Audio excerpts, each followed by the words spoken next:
a lot going on. Greetings, class. Sundays at 7:30, Dan Borrero and myself come live here to answer your questions. We talk about real estate investing, what has been affecting our business. Dan has been a real estate investor since 1989. I have been in the real estate game since 2004. And together, we love coming on here and sharing with you what we do on a daily basis, what type of deals we're doing, what we're seeing in the market conditions, all of the above, and talk to you about what you're doing. We would love to hear from you. We're going to put a phone number in the video right here below in a second to talk about your deals, answer your questions, talk about cash flow. Dan Borrero, how you doing, buddy? Great, man. Like I always say, brother, when we wake up on this side of the dirt, we have another day to make another great day. Good day. You're right. Thanks for coming on with me. How's the weather up there? It's 80. It's beautiful here down in Virginia Beach. A little cold. It was a little chilly for this time of year today. It was like I think it was like 52 in the morning, went up to like 68, That ain't too bad. So comfortable. as Dan and I were talking before this, we love to just as an entrepreneur, we have to keep our finger on the pulse of the marketplace. And Dan was asking me, Chris, what people searching for? Let's take a look right here.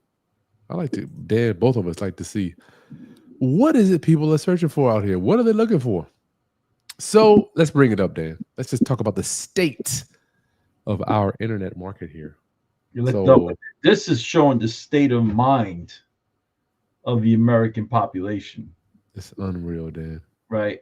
So let's talk about this. So we look at Chris. You want to tell them what site this is and how they can Okay, that's right. This is Google Trends, y'all. I just go here from time to time, and this is updated right now, June 1st. I want to know what's on the minds of the masses of people. And y'all please put your name in and where you're coming in from in the chat so we can know who you are. Okay, I got to put the phone number up here. Boom, sorry. Yeah. So if anyone's interested in calling in, asking us your questions directly, which is mind-boggling why they're not calling in already, because they have Kris Haskins, real estate investor since 2004, and Dan Borrero, real estate investor since 1989. It's like getting free one-on-one consultation. You're damn right. For So you free. should be calling up this number right now, 757-204-1332, and ask us your question. So, Chris, Dan, bring maybe hold on. Maybe we should charge them and then they call more. probably. Go ahead. This is sad, Chris. I get empathy. I get Right? empathy. Let's tell people why we feel sad for American people. Because here's the thing, y'all. And Dan, I've just got so much. We both have empathy. When sometimes Dan and I will just call each other and we'll just talk. We go out, have a beer, whatever. The things we think about are so far away from the average person, right? And I'm not saying we're better or worse. It's just I don't think about these things, and neither does Dan. I'm like the conversation. There hasn't been not one time that I say, Dan, what do you think about this? And he's like, I don't think about that. Like we are so aligned regarding our goals, right? The debt payoff, monthly cash flow, financing, sales, acquisitions. That's what we think about, right? Yeah, it's like if we're not, and I think one of the reasons why you and I actually relate to each other so well is because if we're not thinking about business, making money, then we're thinking about how we could spend more time with our family, Hmm. right? We're not thinking about, if you bring up that screen again, I'll bring it up. Ready? we're not thinking about the Knicks versus the Pacers. We don't Number one. care who wins. I want y'all to see this. Number one search, y'all. Just to give you a state of where our market is. In the last 24 hours, 500,000 searches. Knicks versus Pacers. Now, where are the Pacers? I don't even know. What Indiana Pacers, they Indiana. beat the Knicks, and I only know that because I saw it on the news last night. Okay. But the NBA Finals, right? Now this might be an interesting one. Alcatraz versus Shelter, What's that? where the government wants to turn Alcatraz into a jail for illegal migrants. Oh, okay. But then you have one that to me that's newsworthy. But I mean, come on, it's like why scroll down, Chris? Let's show them what else is on there. Northern Lights tonight. All right. That might be okay. I don't know what our truth is. Here's a big one. Lottery. Master ticket lottery. Like, Wow, man. So I look at it like you and I, we hit the lottery years ago when we decided to buckle down and study our craft. That's when I hit the lottery. That's a good point, Dan. I think we got a caller coming in. 1 second. So the point is to the audience is Caller, hold 1 second. if you're not rich, why do you give a shit about the NBA finals? Here's another Why, one. Powerball why jackpot, Dan. look, Powerball jackpot. Four things. Why are you looking for the easy way out? Wow. Like it always amazes me when I hear people talking about they're Caller, going 1 to sit second. down and watch the football games on Sunday, and they're broke. That's like that's to me as dumb as a bag of rocks. Wow, man. I feel for him, Dan. Let's get some empathy. Caller, state your name, where you're calling from, please. My name is Tamisha, and I'm calling from Ohio. Hello, Ohio. Tanisha from Ohio. Hold on, let me get you in here. This isn't the Tanisha from the Ultimate Landlord class, is it? No, Okay. I'm just checking. Tanisha. Is that Tenisha? TAM is in Mary, ESHA. Hold on. I'm gonna need you to. That voice got a little hotel. It was an honest mistake. It was an honest mistake. That voice got. Tamisha, that voice got real low on me. Uh-oh. Can you hear me now? It was an honest mistake, dude. I'm sorry. I'm like, wow. Okay. What are we doing? Tamisha. What's going on? Tamisha, How can we help yes. you? I would like to know if you were just getting started in real estate investing, where would you be focusing right now? Or what would you be focusing? What's your strategy? So are you asking what question. niche would we be doing or what area in the country? What would you be doing? Not a specific area, but just what would your focus be if you were getting started?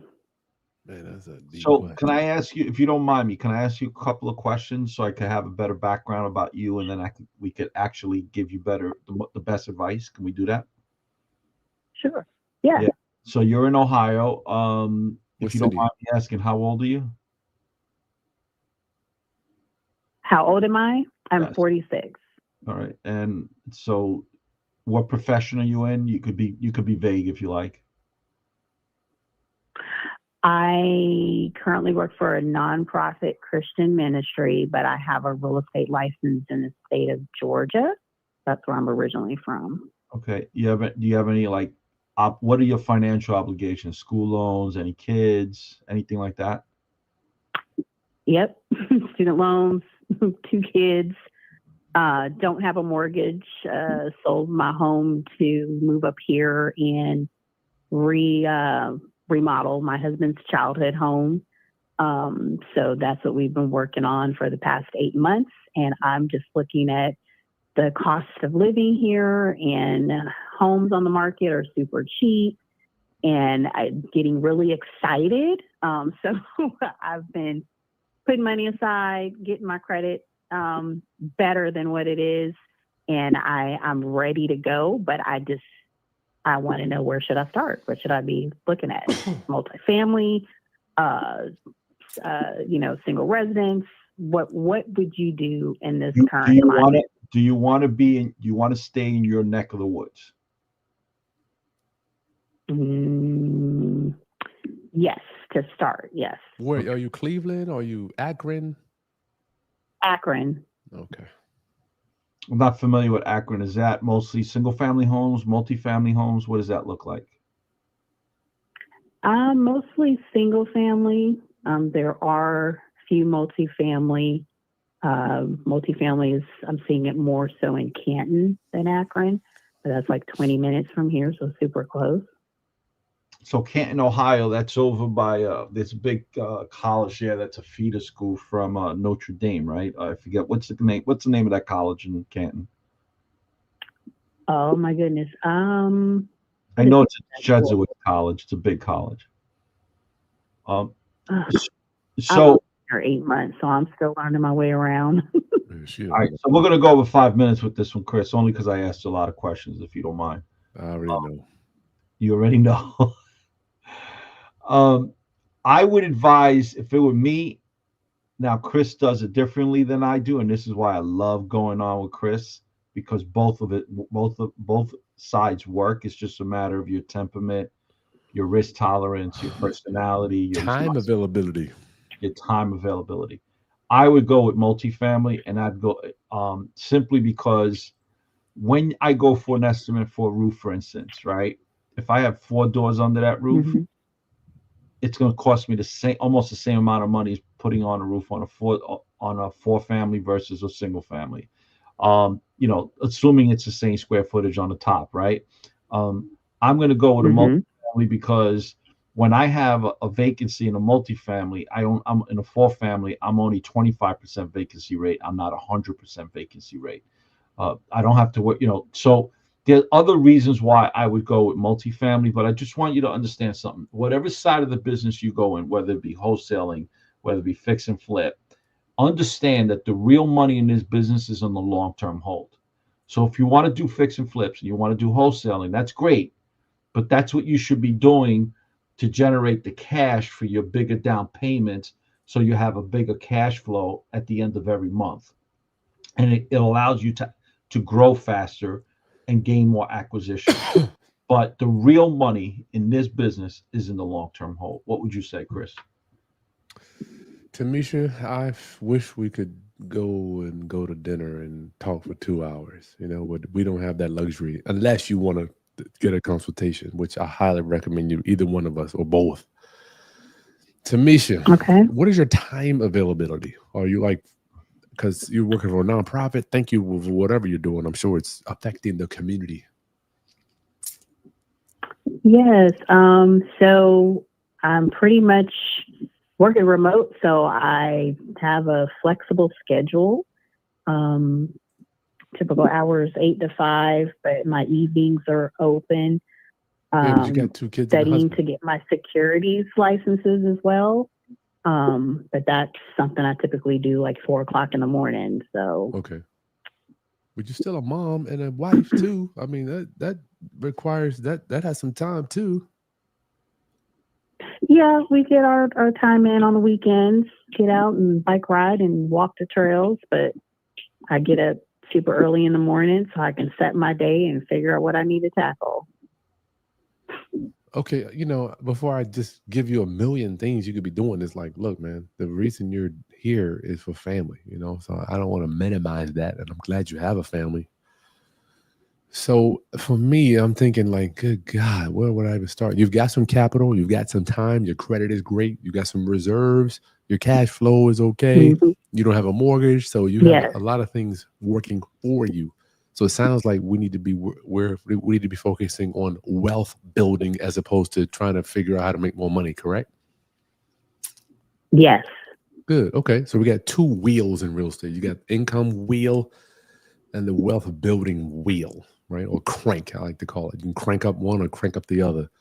So I too am in my life, I'm looking for wealth building, right? So at the one part of my life, I was looking for trying to make more money, right? Which we all can make more money, but at the end of the day, if you're not building wealth, earning more money is going to be irrelevant. So you Right. have to decide. If I were you, I would. I don't even think you're at an action point right now, Dan. I don't even think she's at a point where let me do this. I think she's here. Like, do you want to be the person that goes out there and is an investor? Like Dan and I are like, when you think about the wild caught salmon, like we're out there in the field every day. Like I don't know if that's going to be you. So possibly we need to make a decision. Are you going to be like this investor doing deals all the time, or possibly work with people that are doing deals and try and maybe do some partnerships and joint ventures? I could really do both, but I do like the hunt and the, going out and looking at properties. I mean, that's what drew me to real estate to begin with. So I could do either or. So Tamisha, probably the first one would be more fun for me. So let me tell you what impressed me about you. you said to us, Okay. you're saving money, That is big. you're building up your credit. You also said that when you drive, I think when you said you were driving around and you noticed properties were cheaper, which She's in Mhm. Akron. I mean, right, everything's cheap there. So. right. But it also tells me you're looking for opportunities, right? So Right. what it tells me is that you're fiscally responsible. What it tells me is that you're a responsible person in general. What it also tells me is that you, since you don't know where to start, the best thing to do is educate yourself first, because you Mhm. have two things while you become when you want to do this is educate yourself and at the same time financially prepare your savings as well as your credit, which you're doing the first two. Now you got to start educating yourself and putting yourself in the room with other investors. And what I would highly recommend is that there are a lot of REIA groups in your area already. I know that for a fact, Yeah. that you should be attending. Now, it's uncomfortable because when you walk in there, you don't know anybody, but it doesn't take long to start Mhm. talking to people in there, right? Because everyone's there for the same reason, no matter what level of investment skill set they have. And let me tell you, the people who do have experience are more than happy to share that experience with you. That's why they're in that room. Okay. So you need to put Okay. yourself in the REIA groups.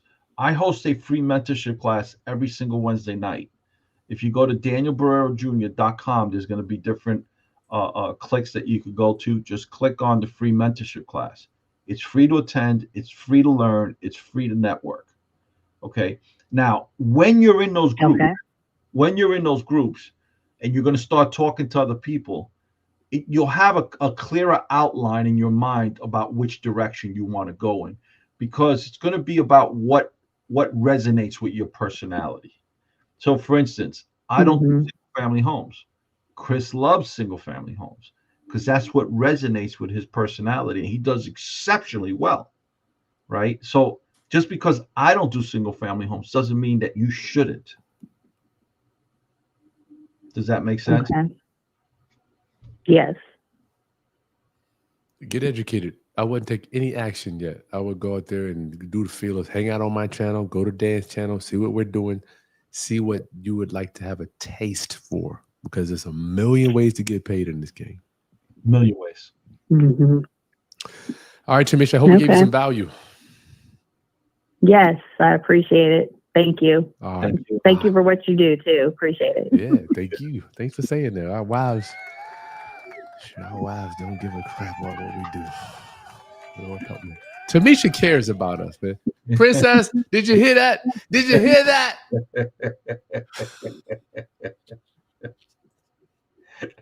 I am somebody. Gosh darn it.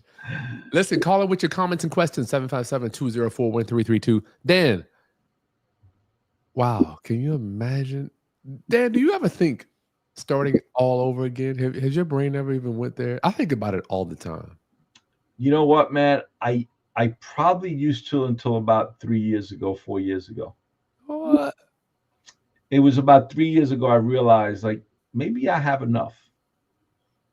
But I'm not gonna lie to you. When I put myself in the rooms with the big guys, You gotta I keep start to rolling. think, well, maybe I don't have enough. And it's not that we don't have enough. And I know you go through the same dilemma.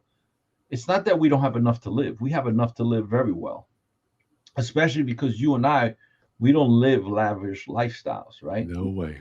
And it's not even that we want to, it's because that's just not our personalities, right?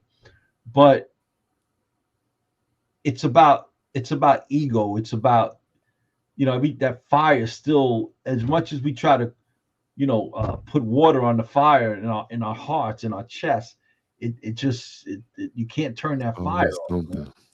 It's not about the money. I want people to realize that you get to a point where it's about, This is what we do. yeah, the deal makes you excited. This is what you do. Cream de la Clutch Exotics. Thank you. Flipper in South Florida. Good for you. Good for you. Thanks for checking us out. Holland's bankruptcy attorney. What are our thoughts on purchasing rental property in military-based cities? That's where I live. Virginia Beach, whose main renters are military personnel. You got the right person asking that question too. That's Kris Yeah. Haskins all day long. We got 7 bases here: Norfolk, Virginia, Williamsburg, Newport News, Virginia Beach. This is what we do, Holland. All of our buyers are VA buyers, so that I highly would recommend doing that. Creme de la Clutch. Do you guys know about HOA foreclosures? I know an investor that buys them, but is second lien position and have no idea how to turn into owning the home. Go ahead, Dan. Well, let's take this call. I'll be more than happy to answer that. Oh, and do that first? Okay. Caller, state your name and where you're calling from, please. James and Dana Hammers from St. Louis. Hey, what's going on? Ultimate landlord How you warrior. guys doing? Ultimate landlord warrior. Hey, just real quick, thanks again for the training that we got. It came in. It came in handy. We just had a exit with a tenant, so we applied some of those skills, and we recognized some areas that we were weak in, and there was a couple of things that we missed, but we moved forward from that. So You're gonna we miss this gained stuff. on that. You don't get it. Yes, we did, and we saw some tricks he was trying to run on us too. But Tell us about but then one I of had them, another James. quick question. Tell us about one of the games she was running Well, on you. She tried by not being confrontational.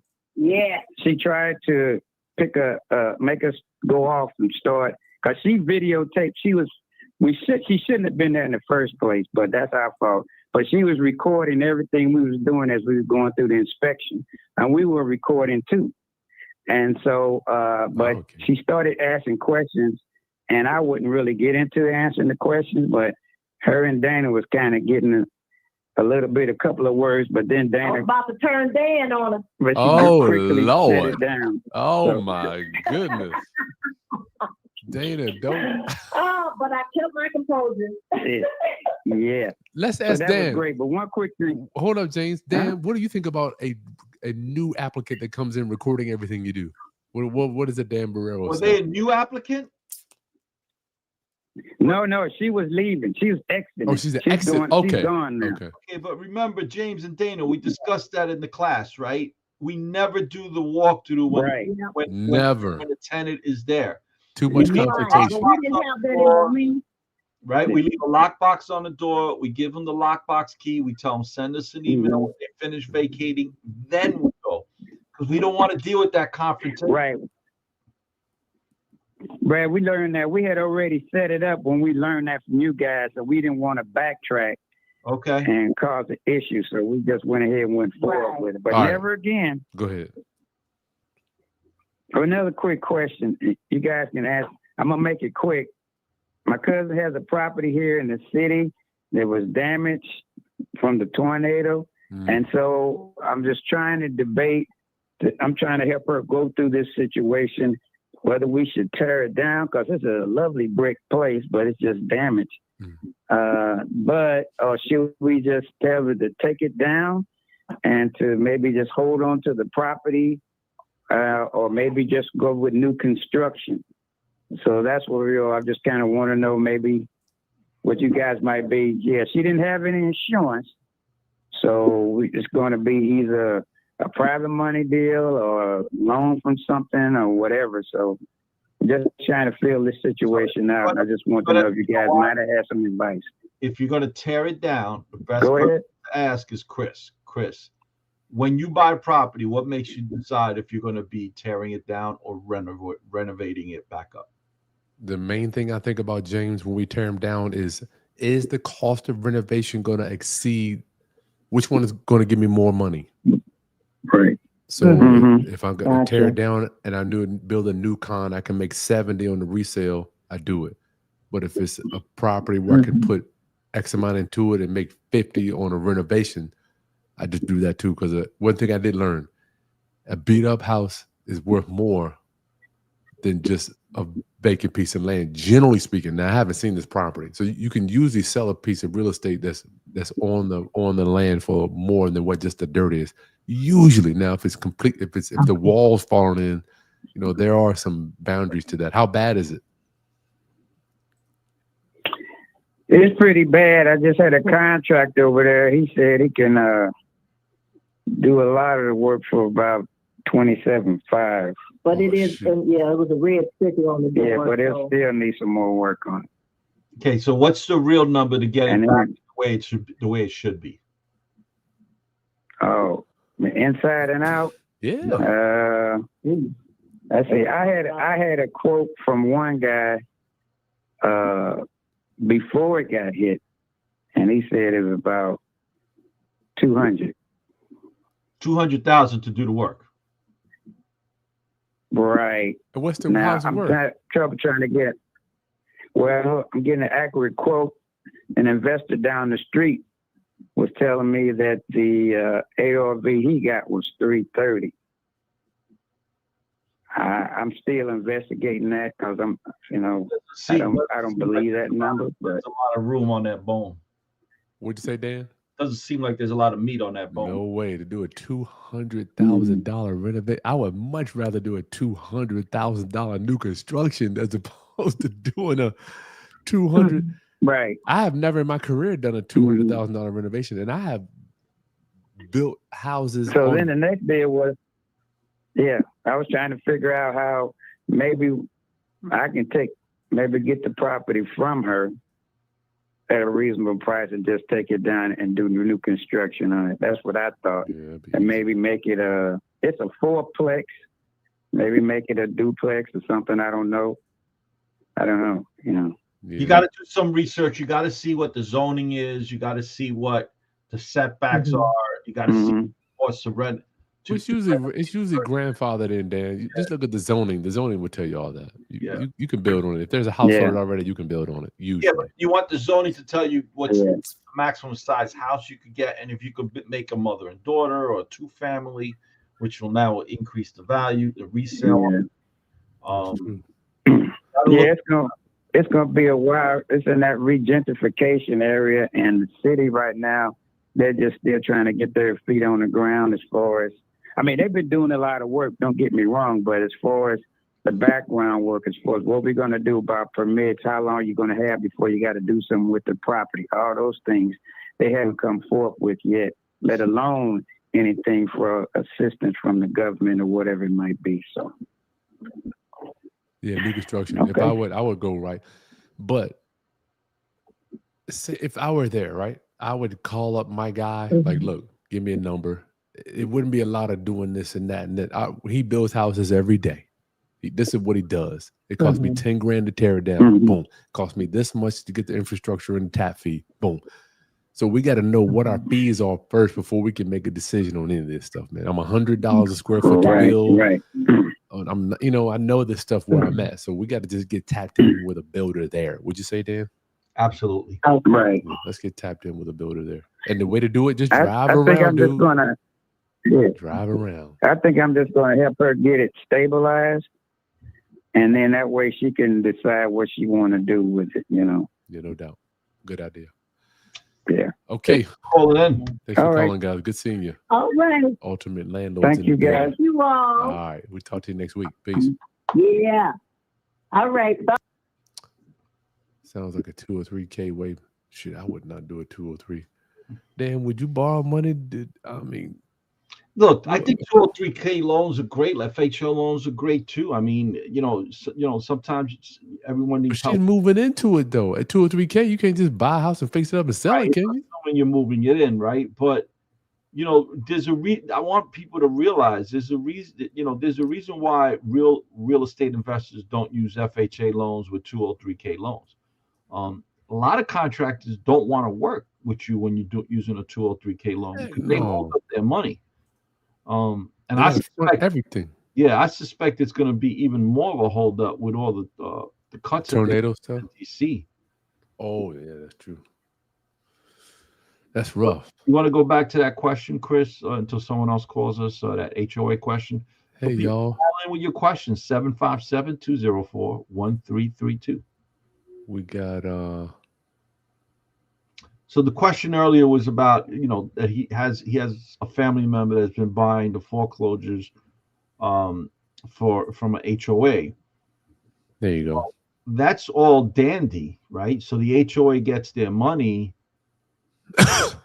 but the HOA is in the second position. First position is usually the bank. Explain that real quick, Dan. 30 seconds. So the bank actually loaned the money to Mr. Smith.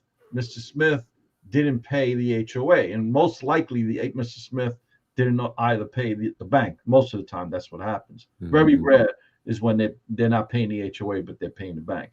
So you can't not you bought you bought the note from the HOA. Now you can't go foreclose on that without the bank foreclosing first, because they're in the first position, and you're gonna get. Hold on, Dan. Hold on. Make sure why can't I foreclose on it? I don't. If I can own the house and you can still be on the first. But you can't foreclose on them. Oh, we do it all the time. Here's the thing: you got first position and second position. The second position bought the foreclosure note, right? First position still there, right? They don't own that property. They still got to settle with the first position. I don't know, brother. So here's the thing. This is why me and Dan work together. Second position. I foreclosed on second position. Now I own the house. Now, does that mean that I don't have to deal with the first? Yes. But I still do. I own the house. I have people foreclose on me in second position, brother. You own it, but you still. There you go. You're not going to get a title company if you try to go sell it to give you clear title without clearing this first position. Well, let's start here. You can own it. You can own it. Even when you foreclose it, I just want to make sure we're on the same page. If the second foreclosed, they do own it. That doesn't mean the first goes away. No. And if the first then decides to finally get up off their ass and foreclose, then you're in trouble. On you. Yeah, then you're in trouble. So what would you do, Dan? I wouldn't touch it. So see, that's Dan. Why not? I wouldn't, because I want clear title. I don't want to deal with that crap. I don't want. I go to sleep very well at night. Okay, this is why you guys pay to be with both of us, right? Let's look at this. We got first position property, $100,000 loan, because you did your title search and you know that. You don't know that to a T, but you got 100,000. Second is 20. House worth 300. Second forecloses. Now I'm in second position. Now I own a house. I'm writing a check to this 100,000. I'm getting you out of here. Situation. I'm going to write the check, and they're going to hit you over the head for administration fees, late fees, lawyers' fees. So let's say it goes up to 150. So you're into it for 170. The house is worth 300. You're still good. But that's very rare that happens. This is an extreme advance. Yeah, this is an extreme advanced strategy, y'all. Dan, so you just saying don't even deal with that. You saying no, I shouldn't have said that quickly then. If it's an example like what you just gave, yes, I would do it, because now it puts me now they have to talk to me, whether they like me or not. They got to talk to you. They have to talk to me. So versus going to them and trying to make a deal with them and then buying the foreclosure from the HOA. Shit. But once you own it, because you bought it from the foreclosure from the HOA, they don't have a choice but to talk to you. But you know, it's rare. It's rare. It's not. It has happened. It's rare. You know, it has happened. Does it happen every day? No. Yeah, I just want to make sure we clear on everything. Those situations there come around very infrequently, right? Yeah, but you find them only if you put yourself out there, though. That's right. You got to find them. Derek, 200 will be too much for a single family unless we're structuring like a fourplex. Yeah, I agree. That's a lot to renovate that thing for the Hammonds. That's just a lot of money to renovate a property. Y'all call in. We got a few more minutes. We're out of here in a few minutes. 757-204-1332. I want everyone here to understand the numbers are totally dependent on the area. That's true. Right. So 200,000 spending on a one-family property in New York City, not a lot of money. That's a down payment. Right. Now, $200,000, I could do 2 single-family properties in Altamont Springs, Florida, and they'll come out fabulous. Right. So it all depends what state and city you're in. Sorry. It's all different, right? All depends. Hey, caller, you're on the line with Dan and Chris. State your name and where you're calling from, please. Hi, this is Mahari. I'm calling from upstate New York. Mahari. How are you? M-A-R-M-A-H-A-R-I.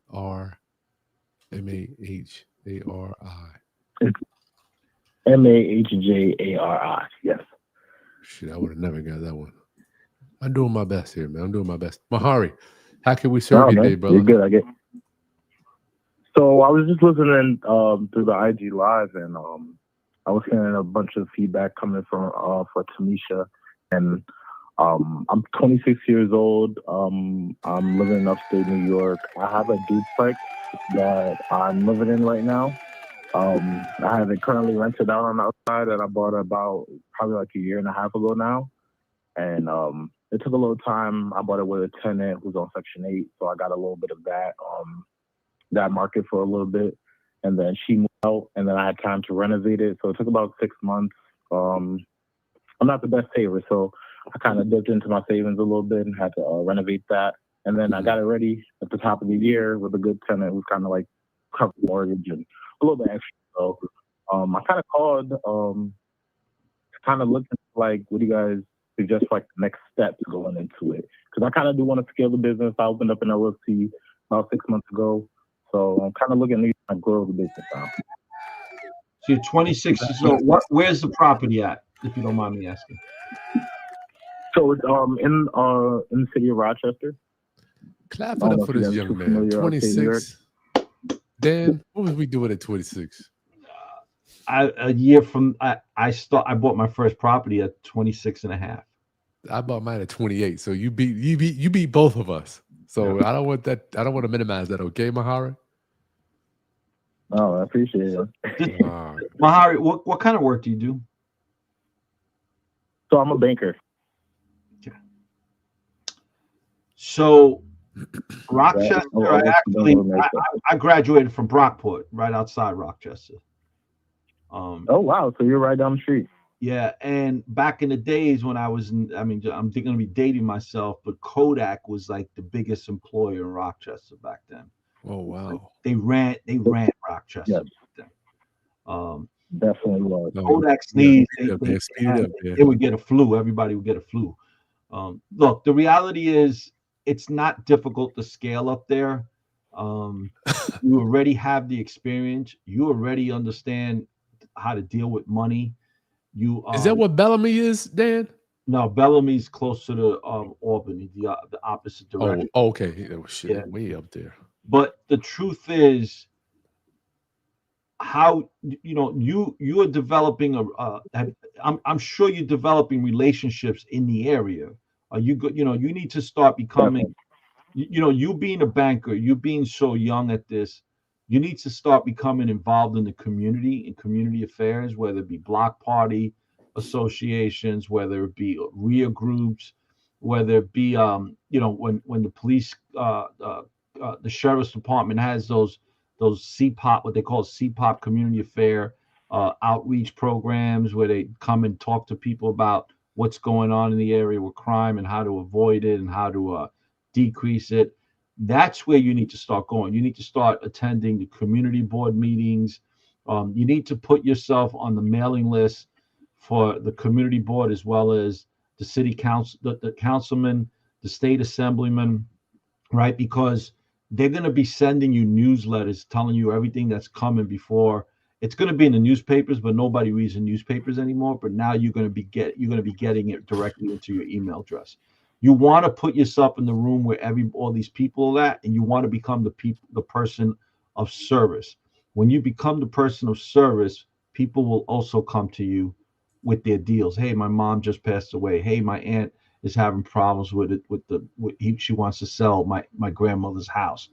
You want to become the person that resolves people's problems, and by doing so, you are going to get deals. That's how I did it when I was your age, and I started Fort Greene, Brooklyn. Mahari, I want to ask you, tell me how much you're cash flowing right now on your current duplex. Right now, it's coming about $1,300 a month. So you're $1,300 positive. Your payment is what? Positive. I'm about Yes. 300. All right. So tell me what your payment is and tell me what your rent you're getting. So my payment for my mortgage is about $1,000. And then I get rent for about $1,300 a month. So positive about 300. So if you move out, you get Hold on. 2,600. But you're living in the property, right? I move out. I'm sorry. Yeah, I live on one side. Yeah. So Chris, his house, he's making 300 a month. He's not even paying rent for his half. Yeah, I'm not mad. That's what I'm trying to figure out. I want to see where you at now. So you're at 300 now, and if you move out, you'll be at 2,600, correct? So actually a better side. I picked the better side when I first moved in, so I could get upwards of like 1,500 maybe for this one. All right. Here's the thing. What do you have into the property? How much money do you have into the property? So we closed at 112, but through city grants, and when I was buying this house, I was a hound on it. I got the most closing cost money and the most down payment money I could find. No, but how much money you got got into the property? So I got about 30,000. I got 30,000 towards closing costs and down payment. So hold up, Mahar. How much did you put money? How much money did you put out of your pocket? Out of pocket, I think maybe like $4,000. Okay, you got nothing to lose. Yeah, we had the home buyer dream in New York, so they had some good programs. You put 4,000. That includes the renovations you did. So with the city grant that I also got, they gave me 30,000 that I put into the roof and also interior of the house. Okay, so you make 600 a year profit. Divide that by your 4,000. Hold up, Dan. Don't forget, and you live there. You got to put that. That's the whole cost. You're making a 90% return on your cash on cash return. You got all your money back in the year. Get this man a clap, bro. You got all your money. You need to teach a class. Usually we deal with people that bought a rental property and don't live there and are making $300 a month. You live there and are making $300. Yo, you are way ahead of the game. Yo, you a boss, bro. Y'all give him a thumbs up for Mahari, y'all. I want to see some comments in the chat here. Y'all got to big up Mahari. Do we see this a lot? Dan and I do this. We teach and coach people every day. Do we see this a lot, Dan? 1 out of every 50, maybe. Mahari, we picking you up, yo. I don't want you to think that this happens every day. You know what? I've been a big fan of you for a little while now, Chris. So I appreciate this coming from you for real. Yeah, dog. You a big dog, kid. You should pat yourself on the back, man. Now, scaling, are you going to be able to do this with everyone? Absolutely not. You're not going to be able to get all these grants and first time, all that stuff. No. So you got to think about your strategy. I think that's where I'm going to. Exactly. John, let me ask you a question. If you were renting out that same space, how much rent would you be paying? He said if I rented out both sides? No, if you that's you had to go rent a place to live in the condition that where you live at, how much rent should you be paying if you didn't own that property? It's $1,500, right? I would pay honestly in this area. I would pay around $1,300-1,400. Okay, so I'm telling you right now, but I know you're going to be able to do this because I could sense it. I could hear it in your tonality, your voice, the work you put into making this deal. You should be putting away $1,500 a month, minimal, because that's what you will be paying rent somewhere on top of that, right? Minimal. You don't want to hear that. When you're young, you don't want to hear that. All right. So now $1,500. Tell them why, Dan. Tell them why. $18,000 at the end of the year. 1 year. You should be close with interest rates at 18.5, right? There's your next down payment for your next house, bro. Mahari, just because you don't have a monthly payment doesn't mean mentally you shouldn't be putting that money away. You with us? That's a big mistake that I didn't do. When I bought my house, I rented out the bedrooms. So I thought I was living for free. Like you said, I'm making $300. And all you really got to do is put around $1,000 because you got $300 coming in. So mentally think like you have a payment and watch your life change. Oh my Lord. Dan, that is a great point, dog. In a couple of years, you'll be scaling. In a couple of years, you can tell I'll fire your boss. You can fire your boss. Dan, I think he just got $1,000 a month. You just put $1,000 a month because you got that $300 right there. I would, man. Me, I'd be. You have any kids, Mahari? I do have one baby. I got 1 year old. So you Yeah, that's good. okay? So that could Yeah, be money. expensive. Look, Put as much as you can away. yeah, minimal. You should be putting away what you would have been paying in rent. At minimal. That's a good point. That's a damn good point, Dan. I didn't even think about that one. That's why you pay Dan all this money, Mahari. All right, Mahari, we got to go. Appreciate you guys. Peace. Thank you. Dan, talk about that for a minute. You only got a good deal if you take the money that you would have spent and used it for something. Yeah, listen. I was just talking. I met someone that I haven't seen in a couple of years, and my wife and I were driving home, and we know him since we were kids. My wife and I grew up in the same neighborhood. He's from the neighborhood, and he had gotten a lawsuit, one for $140,000, and then another one for like $120,000. 2 lawsuits? 2 lawsuits when we were younger, and one was when he was in his 20s, and the other one was when he was early 30s. And I remember speaking to him and saying to him, brother, you burning through that money, you live in large, man. You need to put that money to work for you. And I was only back then, I was maybe like, we were the same age. We were actually in the same class in school. I was about 24 years old. So he's got, let's say, $260,000 by the time he was in his early 30s. Now, $260,000 back then was like saying almost $1 million today, or between 800 and 900,000 today. Wow. And he's broke. Mm. He's living in his parents' spare room. Oh, no. So I don't know whether to feel sorry for him or like say, you dumb son of a bitch, you got what you deserve. You know, so when I see guys like this guy that just came on at 26 years old, my hat's off to you guys. You know, when you're at that age and you're thinking like that, your future's bright. So you are the exact person that I want to come to my free mentorship class because you're going to excel. You know, Dan, I think people don't understand, and I didn't either. Like, this is a long play game. Like, if you start at 26 and you buy, let's say he just buys one house every 2 years. In 10 years, he got 5 houses. I mean, I like to set the bar low. I don't, because, you know, everybody's doing stuff. Dan, if he just gets, this is the long play. And when you look back, I look back at my life, like, I didn't think I did anything spectacular, Dan. I just bought a house every few years. It wasn't like I wasn't even the smartest dude. You know, we weren't the brain surgeons in the class. Right? And Dan even says, call a hold 1 second. Dan, what do you say? I love when Dan says, yo, you too smart for this business, kid.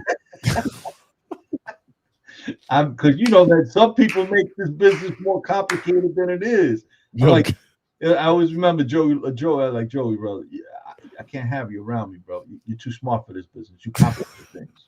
This is a very simple business. You want to sell, I want to buy. Let's negotiate. You know, don't overcomplicate it. Caller, you're on the line with Chris and Dan. This is the last call. State your name and where you're calling from, please. Hi, this is Tanae from Brooklyn, New York. Oh, Brooklyn in the house. I love it. Yeah. T-N-E-N-E? I think thank you for taking T-N-N-E? Oh, T-E-N-N-E-H. Oh, Lord, I would have never got that one. Thank you, Tanae. Tanae, yeah, no problem. Love that laugh. Your voice is off the chain. What's going on? How can we help you? Thank you. Thank you. I was calling. I have a question. So I'm going through the NACA process. And Dan, by the way, I did a complimentary session with you maybe like 4 months ago on a different property. That didn't work out.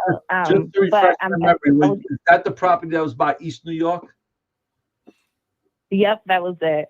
Okay. I took your advice. Well, initially I did it, and then I kind of got screwed. So I found another one. So you were right. He's always right. Today, tell for our viewers very quickly. Tell us what NACA is. Yeah, so it's a program that can help you with a down payment, closing costs. You can get like a lower interest rate. You can go into it paying kind of no money down. So that's it. I'm sorry. NACA, y'all. Okay, go. Hold on. Yeah. But one of the Mhm. things they Okay. do, one of the things they do that I think it's really good is they also educate you. They Yeah, that's true. Classes. Yes. That's true too. That's a good one. Okay. Yeah. Yes. Okay. Perfect. Thank you. So, okay. So I found a new property. It's a 4-family. It's in, I guess you can say, Brownsville area. And it's probably the most expensive house in that area. It's 1.4 with the interest rate of 5.85 is what I'll be getting it for. I'm sorry. But I'm having an issue. What was it? Oh, sorry. What was the interest rate?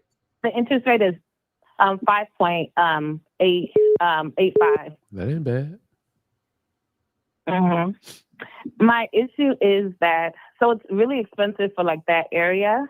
So I'm concerned with like the appraisal that it's gonna appraise for less, and the seller or the seller's agent said, "Well, if it appraises for less, are you willing to come up at all?" And it seems like a good opportunity because it would cash flow immediately 2,600 a month. Positive cash, positive profit. Yeah. Damn. Hold up. But Yeah, but is it worth? is that cash flowing with you taking one of the apartments with that number? Yes. That ain't cash flowing there.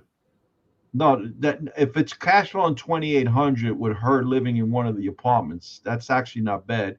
Because what's the rent? What's the rent in those units? About 3,000 to 3,500. Yeah, and then there's a basement too, which helps.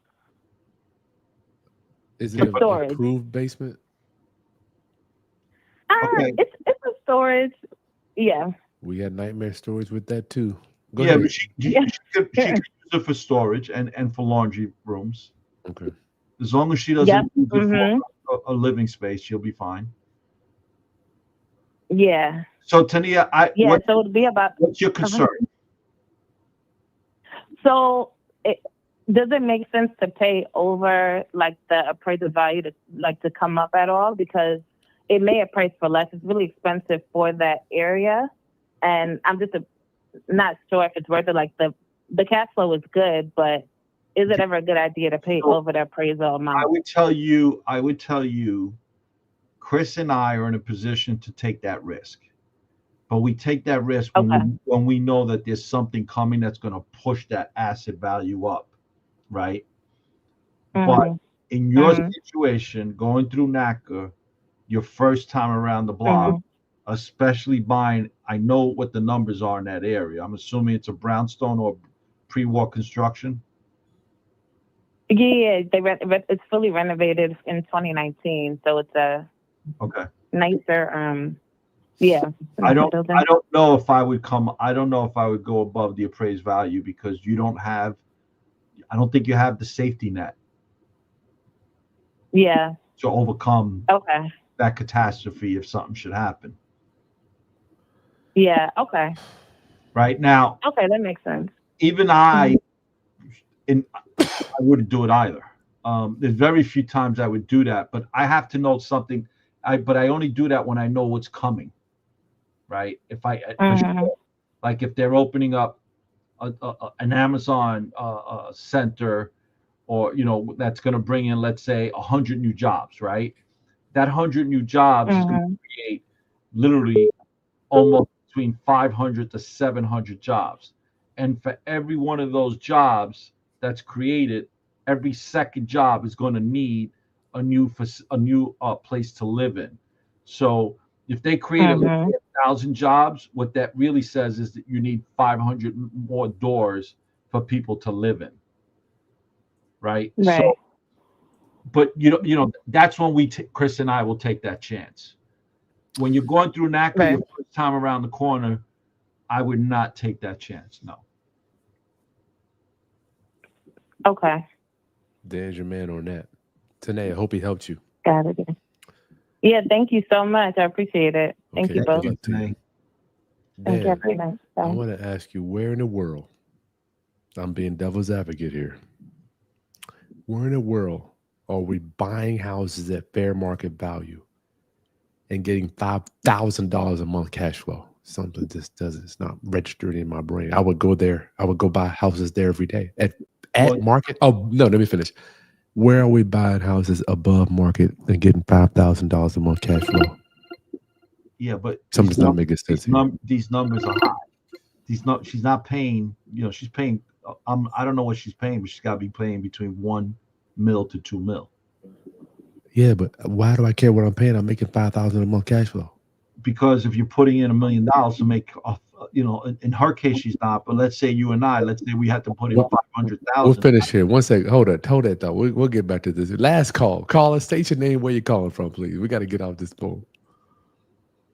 This is Rick Castillo, Ultimate Landlord Warrior. Hey, Castillo. What's going on?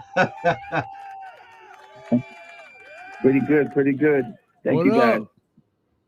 What you doing, man? You out there taking care of people, man? You in the streets tonight? What you doing? I'm trying. I just bought another fourplex in Allentown, Pennsylvania, and something, dog. I have a situation with the rents.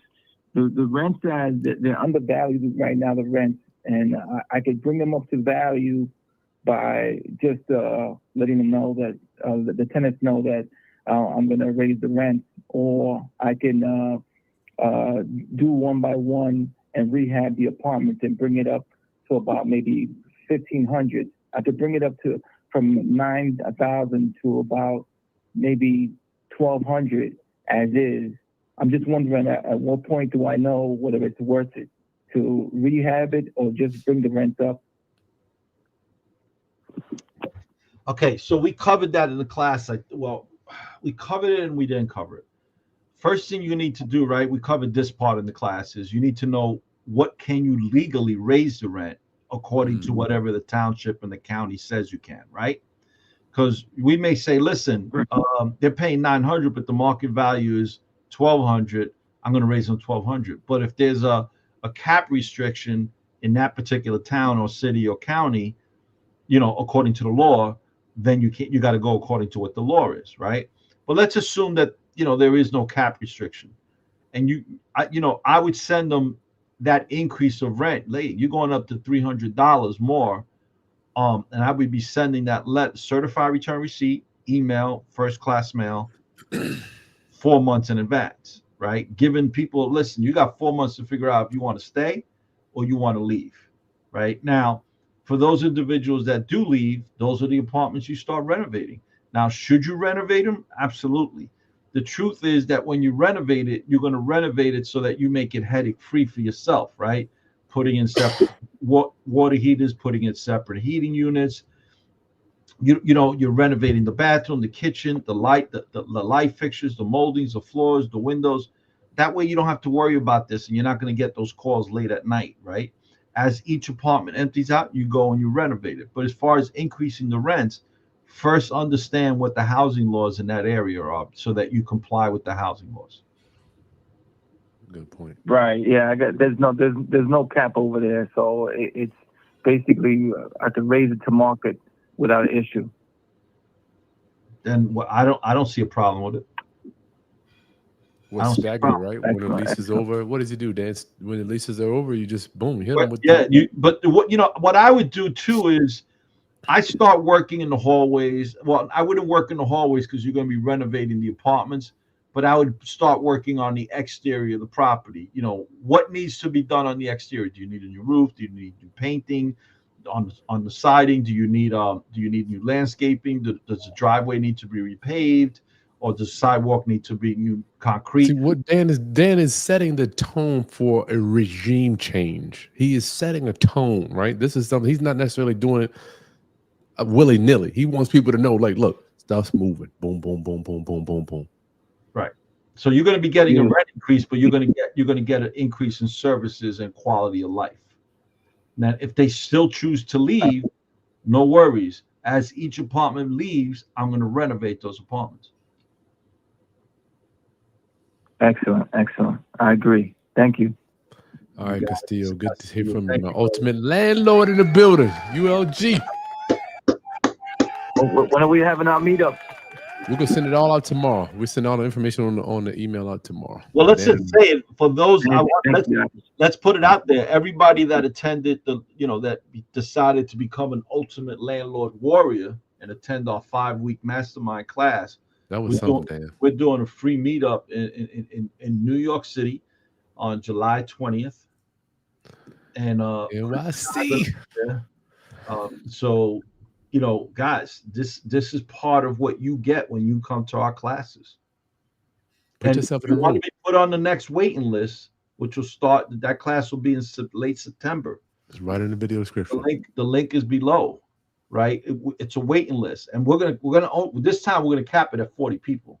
So it's not gonna be first come first serve. You put yourself on the waiting list, and we're gonna call you because we want to make sure that you're in a position to take advantage of this, right? And the personalities that we're gonna mesh, jive with each other, because the book alone, guys. Let's share this, Chris.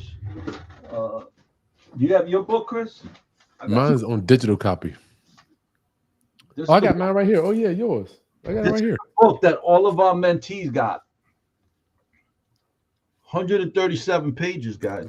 I need to make mine on a hard copy. So, all right.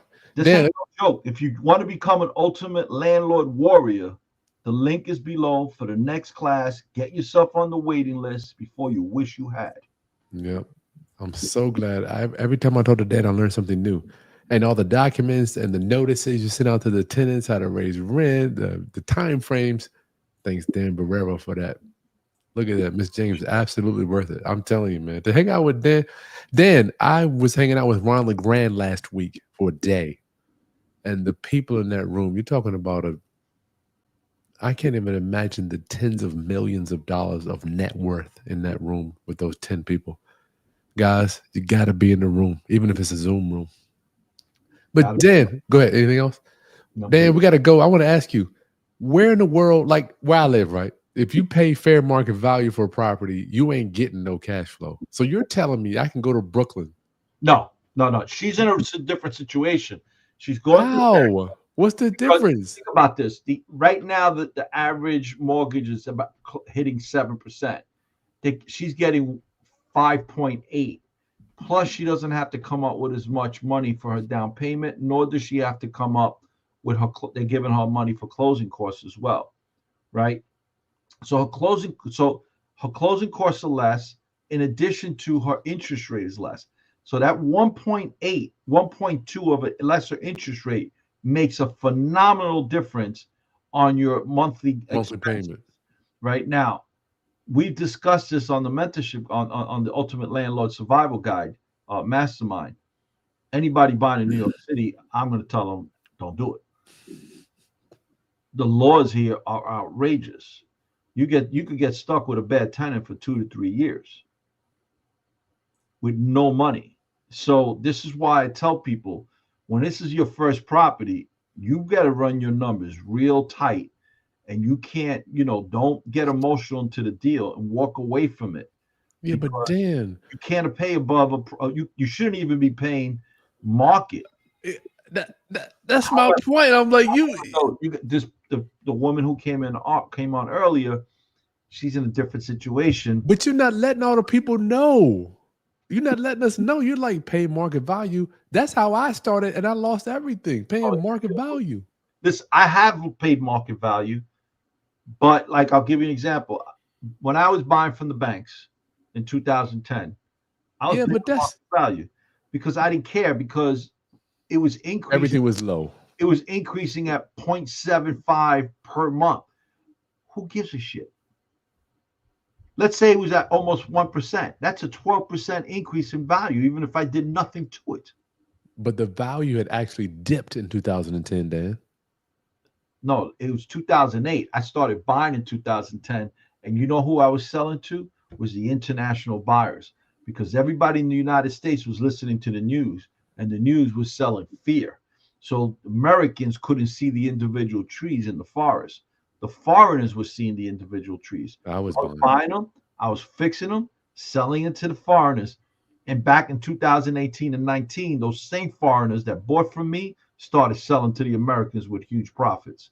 right? So this is another thing. Let's talk about this quickly. When the news is selling fear, I love it. that's when that's when you got to be ready to pound on the opportunities, because the sellers are going to be selling based on fear, not actual numbers. Mm. But then when I'm hearing Tanae talk about anything fair market value, Dan, and I want to love on her. I'm not saying that she's doing anything wrong, but I want people to understand, including me, where in the world do we pay full market value for anything, and even above it? I don't even see.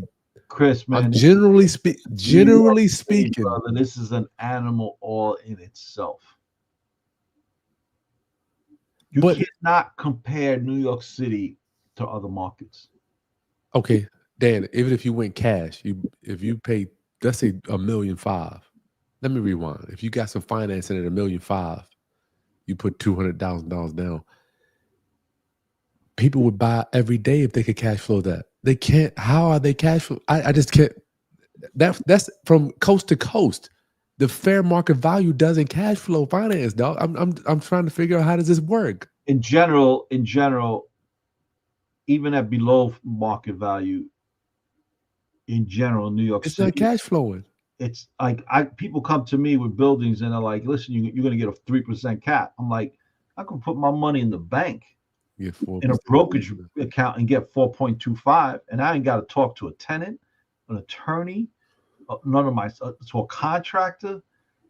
I don't have to talk to an architect. I don't have to deal with city violations or deal with city inspections or negotiate my insurance costs or a roofer. Not Why would I? So right now, if you bring me a deal and it ain't capping at least between 8.5% and 10%, I ain't even gonna look at it. So how is this late when Tanae's buying, Dan? I want to get out of here. I'd have to look. I'd have to go deeper into it. But when I hear you say pay mark, I'm like, but She's in a different situation, Chris. She's going not you're talking to everybody, not just me. This is everybody. different situation. I'll explain to you why. She's coming out with barely any money out of her pocket, and she's going to be in Brooklyn, New York, in a brownstone. Okay. Like 25 years from now, everyone's going to think she was brilliant. I'm not mad at that. I'm not mad at that. Now, I'll give you guys an example. I bought my first property in 1972. Chris has seen that property. It's a 2-family pre-war construction, all brick. That building today is worth over $2 million. But at the time, I paid what the market was. Because it's in Brooklyn. It's in Brooklyn. All right, we'll get into, maybe we'll start with this next week, because I ain't met not one person yet that paid fair market value and lived to survive building a real estate empire. Now, you might get onesie, twosie. I did that. I bought a few. But why I'm here today is because I learned how to negotiate to buy real estate at a discount. Yeah, listen, if I'm anything out of Brooklyn, well, first of all, I want everyone here to know. You don't even buy in Brooklyn. I haven't bought anything here in 8 years. I won't touch it. And the crazy part is the majority of my wealth is in my Brooklyn properties. But I still won't do it. All right. Listen, y'all, sign up, get on the waiting list or in our email list for the Ultimate Landlord Survival Guide. Will be coming out soon, but we'd still love to stay in touch with you. All the micro classes we will be doing in the near future. All the Ultimate Landlord Warriors, we will be emailing you tomorrow with dates for the mastermind that we will be meeting periodically throughout the month. Thanks, Dan. Good night, everyone. Take care. All right, peace.